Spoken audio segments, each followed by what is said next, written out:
नमस्कार दोस्तों, यूपीएससी उत्कर्ष में आपका बहुत बहुत स्वागत है।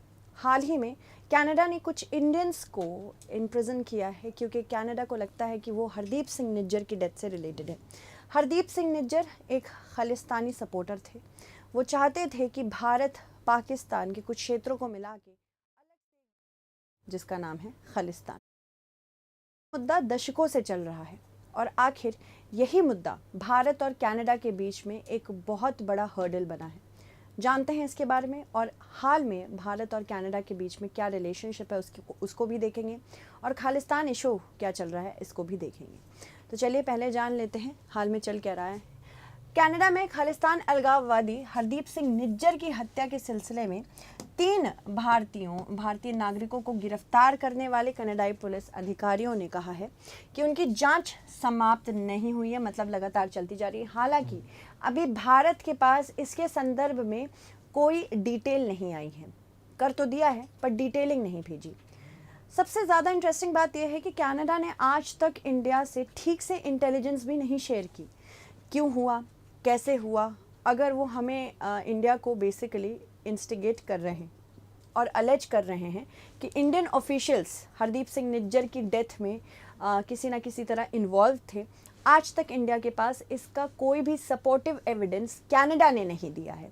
तो अगर कनाडा ऐसे एलिगेशंस लगा रहा है तो ये क्यों लगा रहा है, किस बेसिस पे लगा रहा है, हमें अभी भी नहीं पता। पृष्ठभूमि जान लेते हैं कि कनाडा के साथ संबंध हमारे कैसे हैं। देखो, कनाडा नॉर्थ अमेरिका का एक बहुत बड़ी कंट्री है जिसके साथ इंडिया के रिलेशंस अच्छे रहे हैं। ऐसा नहीं है कि शुरुआत से ही ख़राब रहे हैं, बल्कि हमने अपने बहुत सारे कॉन्स्टिट्यूशनल या संवैधानिक एस्पेक्ट्स कनाडा से भी लिए हैं। ये है आपका यूनाइटेड स्टेट्स ऑफ अमेरिका, जिसके नॉर्थ से ये जुड़ा हुआ है। कौन? कनाडा। तो यूएसए, ये भी अलास्का भी यूएसए का पार्ट है और ये हमारा कनाडा है। नॉर्थ अमेरिकन कॉन्टिनेंट में है कनाडा, ये याद रखिएगा, ठीक है। तो भारत ने 1947 से ही कनाडा के साथ राजनयिक संबंध स्थापित किए हैं, ठीक है। तो डिप्लोमेटिक रिलेशंस हमारे कनाडा के साथ कब से है? 1947 से। दोनों संघीय ढांचे में समानता साझा करते हैं क्योंकि कनाडा से हमने एक स्ट्रॉन्ग सेंटर यानी कि एक यूनिफाइड स्ट्रॉन्ग सेंटर लिया है। फेडरल सिस्टम तो है हमारे यहाँ पे, फेडरल यानी कि संघीय स्थिति अगर हम देखें तो संघ और केंद्र दोनों के बीच में एक बैलेंस है। पर जब आपातकाल की स्थिति आती है तो यहाँ पे मोस्ट इम्पॉर्टेंटली किसके पास यूनिटी चली जाती है, यूनिफाइड पावर किसके पास चली जाती है? केंद्र के पास। तो ये जो पूरा एक स्ट्रॉन्ग सेंटर का कॉन्सेप्ट है, कहाँ से लिया है हमने? कनाडा से लिया है। जैसे कि यहाँ पे लिखा है, एक मजबूत केंद्र के साथ संघ और केंद्र में अविशिष्ट शक्तियों को निहित करने जैसे संविधान की कई विशेषताएं कनाडाई संविधान से भी प्रेरित हैं। उसके बाद शीत युद्ध के दौरान दोनों देशों ने अपनी साझा राष्ट्रमंडल स्थिति और संयुक्त राष्ट्र जैसे अंतर्राष्ट्रीय संस्थानों के लिए आपसी समर्थन के कारण समान आधार मिला। समान आधार हम दोनों का था। उसके बाद कोरिया, हंगरी एवं वियतनाम जैसे वैश्विक संकटों पर मतभेद भी उत्पन्न हुए। साथ ही भारत के परमाणु कार्यक्रम को आगे बढ़ाने से द्विपक्षीय तनाव बढ़ा। जब 1998 में इंडिया ने देखा कि भाई हम एक ओपनली न्यूक्लियर कंट्री, पोखरण हमने किया। पोखरण टेस्ट के बाद कनाडा हमारे साथ नहीं खड़ा हुआ। कनाडा बिल्कुल खुश नहीं था कि इंडिया एक ओपन न्यूक्लियर कंट्री बन रहा है। 1980 के दशक में कनाडा में भारतीयों का अप्रवासन बढ़ने से भारतीय संबंधों में कनाडा की फिर से रुचि बनी, मतलब दोनों के संबंध अच्छे होने लगे। व्यापार और सुरक्षा सहयोग थोड़ा सा कम था, फिर भी प्रयास जारी थे। यह संबंध 1998 में उस समय और भी निचले स्तर पर पहुंच गया जब कनाडा ने भारत की परमाणु ऊर्जा स्थिति को अस्वीकार कर दिया। यद्यपि हाल के वर्षों में अगर देखें तो व्यापार और निवेश दोनों देशों के संबंधों का आधार बन चुका है। कुछ विकास की संभावनाएं हैं।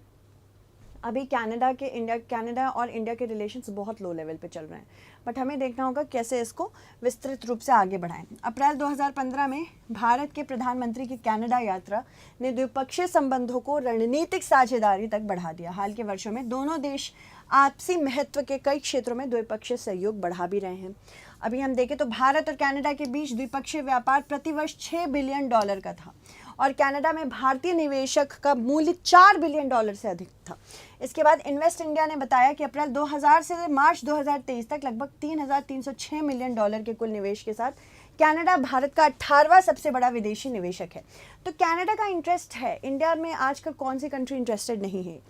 इंडिया एक बहुत ही हाईली पॉपुलस रीजन है, यंग पॉपुलेशन है, डिजिटल पॉपुलेशन है, टेक्नोलॉजी savvy पॉपुलेशन है। और ये जो व्हाट्सएप धमकी वमकी दे रहे हैं ना कि ये चले जाएंगे इंडिया से बाहर, हो नहीं पाएगा, क्योंकि आप इतनी बड़ी पॉपुलेशन, इतने बड़े मार्केट को छोड़ के आप नहीं जा सकते हैं। ठीक है, तो इंडिया में आजकल सारी ही बड़ी कंट्रीज़, अदर डेवलप्ड कंट्रीज़ के लोग इन्वेस्ट क्यों करना चाह रहे हैं? क्योंकि इंडिया बहुत डायनेमिक कंट्री है, इकोनॉमी आज हमारी बाकी कंट्री से बहुत बेहतर चल रही है, ग्रोथ रेट अच्छा है, डायनेमिक पॉपुलेशन है, तो क्यों आप इस कंट्री को छोड़ना चाहेंगे? ये कंट्री इतनी ज़्यादा केपेबल है, ये यूट्यूब चैनल लोगों के बना रही है विदेश के, तो आप इस मार्केट को तो नहीं इग्नोर कर सकते। भले ही बहुत लोगों ने कहा था, मैंने कुछ कमेंट्स भी पढ़े थे उस पर, ट्विटर पे, एक्स पे, तो उसमें ये लिखा था जाओ भाई जाओ, हम अपना खुद का कुछ बना लेंगे। तो हम लोग को अपने ऊपर भी विश्वास है, हम लोग खुद का कुछ बना लेंगे। अगर आप पॉलिसी मैटर्स अगर आप एक कंट्री की नहीं फॉलो कर सकते तो आप ठीक है देख सकते हैं, आप बेहतर कुछ उसमें कर सकते हैं। और इसमें गवर्नमेंट को भी ध्यान देना चाहिए कि अगर राइट टू प्राइवेसी का जजमेंट आया है तो उसको कैसे बैलेंस करना है। दोनों देश एक व्यापक आर्थिक साझेदारी समझौते यानी कि comprehensive economic partnership agreement CEPA के लिए तकनीकी वार्ता में संलग्न हैं। अब जिनमें वस्तुओं एवं सेवाओं का व्यापार, निवेश एवं व्यापार सुविधा जैसे विषय भी शामिल हैं। शिक्षा और नवाचार की बात करें तो कनाडा में अध्ययनरत भारतीय छात्र कनाडा में अंतर्राष्ट्रीय छात्रों की कुल आबादी का लगभग 40% है। सबसे ज़्यादा ऑफकोर्स पंजाब से है। इसके बाद कनाडा का बौद्धिक संपदा कार्यालय और भारत का औद्योगिक नीति एवं संवर्धन विभाग बौद्धिक संपदा अधिकार के क्षेत्र में सहयोग कर रहे हैं। और बौद्धिक संपदा की अगर हम बात करें, इंटेलेक्चुअल प्रॉपर्टी क्या है? ये कोई भी चीज़ अगर आपके ब्रेन की वजह से बनी है, कोई नया इनोवेशन आया है, कोई नया लिटरेचर आया है, कुछ भी आपने एकदम इनोवेट किया है अपने ब्रेन को यूज़ करके, तो उसको बौद्धिक संपदा में रखा जाता है, इंटेलेक्चुअल प्रॉपर्टी। अब बहुत सारी कंट्रीज़ ऐसे कह रही हैं कि इंडिया ने इंटेलेक्चुअल प्रॉपर्टी राइट्स अच्छी नहीं रखी है। यहाँ पे अगर एक पेटेंट या कॉपीराइट के लिए आप अप्लाई करते हैं एक्ट्स के अंदर, बहुत टाइम लग जाता है और यहाँ पे शायद सेफ गार्डिंग भी इजीली नहीं हो पाती है। इसीलिए यहाँ पे अभी भी काम करना बहुत ज़्यादा ज़रूरी है। कनाडा इसमें हमारी मदद भी कर रहा है। इसरो और कनाडाई अंतरिक्ष एजेंसी CSA से बाह्य अंतरिक्ष और अन्वेषण एवं औद्योगिकता पर समझौता ज्ञापन भी किया है। यानी कि हम जो आउटर स्पेस को बेसिकली एक्सप्लोर करना चाह रहे हैं, इसरो विद अदर कंट्रीज, उसमें कनाडा भी शामिल है। इसके बाद इसरो की वाणिज्यिक शाखा एंट्रिक्स ने कनाडा के लिए कई नैनो उपग्रह भी लॉन्च किए, तो इंडिया ने भी कनाडा की हेल्प की है बहुत सारे स्पेस सेक्टर्स में। इसरो द्वारा वर्ष 2018 में भारतीय अंतरिक्ष केंद्र श्रीहरिकोटा से लॉन्च किए गए इसरो इसके 100वें सैटेलाइट PSLV में कनाडा का पहला LEO लो अर्थ ऑर्बिट का सैटेलाइट भी गया था। अभी हालिया तनाव सबसे ज़्यादा खालिस्तानी मुद्दे से जुड़े हैं।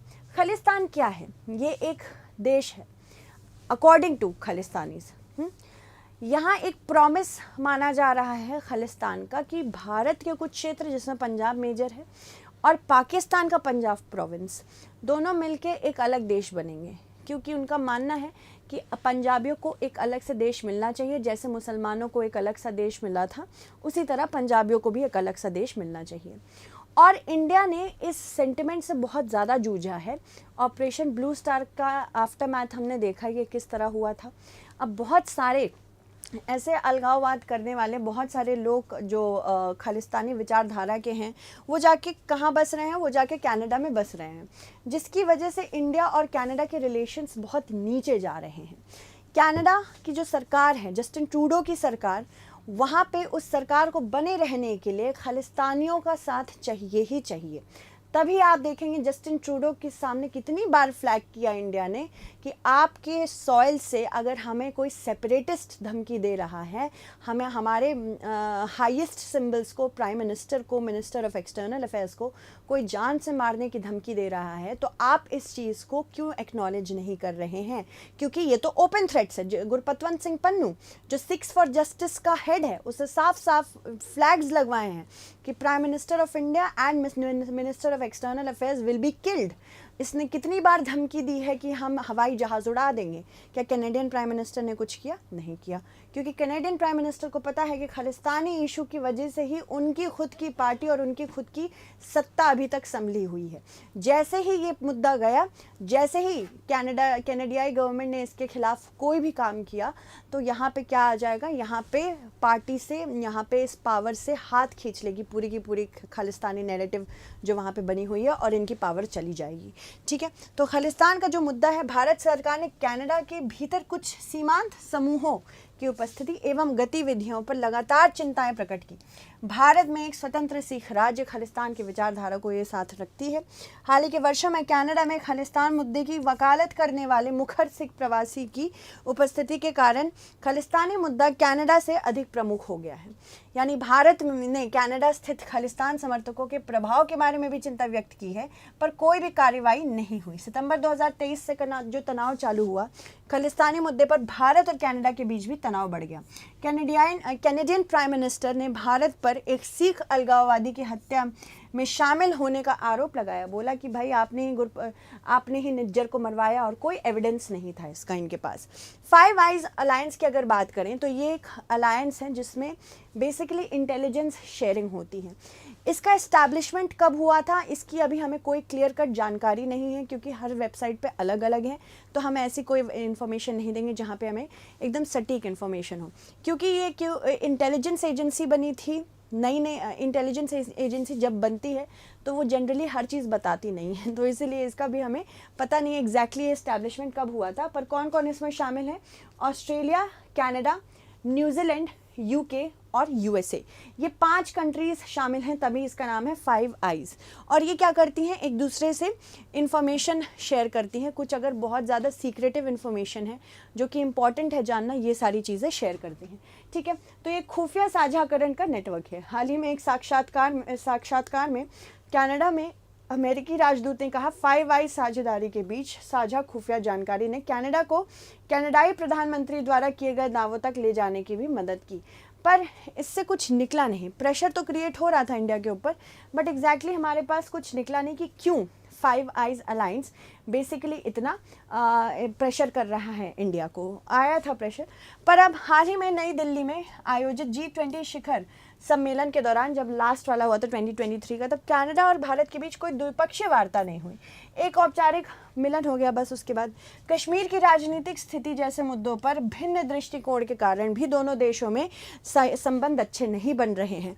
उसके बाद खालिस्तान समर्थक गतिविधियों की चिंताओं के कारण भारत और कनाडा मुक्त व्यापार समझौते की वार्ता फिर से स्थगित कर दी गई है। हाल ही के वर्षों में ऐसी खबरें आई हैं कि भारतीय छात्रों को कनाडा में अध्ययन करने के लिए वीज़ा प्राप्त करने में भी कठिनाइयों का सामना करना पड़ा है, जिससे भारत में असंतोष पैदा हो गया और चिंताएं भी बढ़ गई, क्योंकि यहाँ पे बहुत ज़्यादा स्टूडेंट्स जाते हैं। उसके बाद भारत कनाडा में अप्रवासियों का एक प्रमुख देश है जो प्राकृतिक नागरिकों के रूप में वहाँ बस गया है। यहाँ पे इंडियन कम्युनिटी बहुत ज़्यादा इन्फ्लुएंशियल है, इतनी इन्फ्लुएंशियल है कि दिवाली आप देख रहे हैं हर जगह हॉलीडेज़ में बनता जा रहा है, चाहे वो यूएसए हो चाहे वो कनाडा हो। अधिकांश के पास भारत की विदेशी नागरिकता, जीवन भर का भारतीय वीज़ा या अर्ध दोहरी नागरिकता भी शामिल है। साथ ही स्थायी निवासी, जिनमें निवेशक, उद्योगपति और व्यवसायी लोग, उच्च कुशल ज्ञान पेशेवर से लेकर निम्न और मध्यम कुशल सेवा कर्मचारी भी शामिल हैं, उनको भी दिक्कतें हो रही हैं। बसे हुए भारतीय प्रवासियों के अलावा अस्थायी आगंतुक भी हैं, जो अंतर्राष्ट्रीय छात्र, प्रशिक्षु, पर्यटक और उनके परिवार वाले हैं। कनाडा की जनगणना में अगर बात करें 2021 में, तो देश में भारतीय मूल के 1.86 मिलियन से अधिक लोग रहते हैं, अर्थात देश की 36.99 मिलियन आबादी का लगभग 5% और 32 मिलियन मजबूत वैश्विक भारतीय प्रवासी का 5.8% है। फिर आगे बढ़ते हैं, भारत कनाडा संबंधों में क्या क्या चुनौतियां हैं ये देख लेते हैं। देखो, अभी तो सबसे बड़ा मुद्दा खालिस्तान का ही है। जब तक खालिस्तानी इशू नहीं सुधरेगा, क्योंकि इंडिया की इंटेग्रिटी, इंडिया की सॉवरेनिटी, इंडिया की यूनिटी सबसे ज़्यादा इंपॉर्टेंट है, बाकी व्यापार वगैरह सब बात की बात है। जब तक इंडिया में ऐसे जब तक इंडिया के खिलाफ आवाज़ उठाने वाले, इंडिया को अलग करने वाले लोग ऐसी कंट्री से आवाज़ उठाएंगे जहाँ पे ऑफ कोर्स हम एक्सपेक्ट कर रहे हैं कि उनके लिए कड़ी कार्रवाई हो, नहीं हो रही है, तो ये आगे चल के दिक्कत तो देगा ही देगा।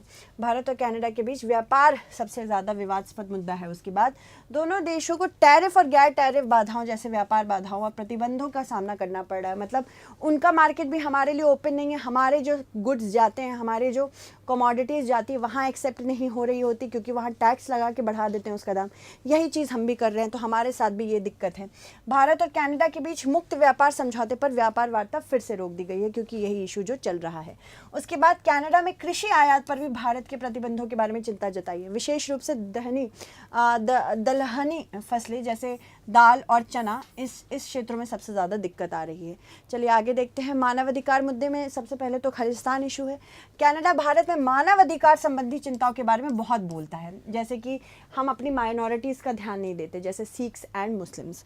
उसके अलावा भारत ने हिंदू अल्पसंख्यकों और धार्मिक स्थलों पर हमले की चिंता व्यक्त की है, वहाँ जो हो रहा है कनाडा में, सबसे बड़ी तो ये है। फिर वीज़ा और आप्रवासन के मुद्दे। कनाडा में वीज़ा और आप्रवासन नीतियों में बदलाव से भारत में चिंताएं पैदा हुई हैं, क्योंकि हमारे बहुत सारे स्टूडेंट्स और व्यापारी वहाँ जाते हैं। भू राजनीतिक मुद्दे, अगर हम बात करें अफगानिस्तान, ईरान, चीन, पाकिस्तान और आतंकवाद जैसे मुद्दों पर भारत और कनाडा दोनों ही के दृष्टिकोण नहीं मिलते हैं, जिसकी वजह से हम कहीं पर अग्रीमेंट नहीं बना पाते हैं।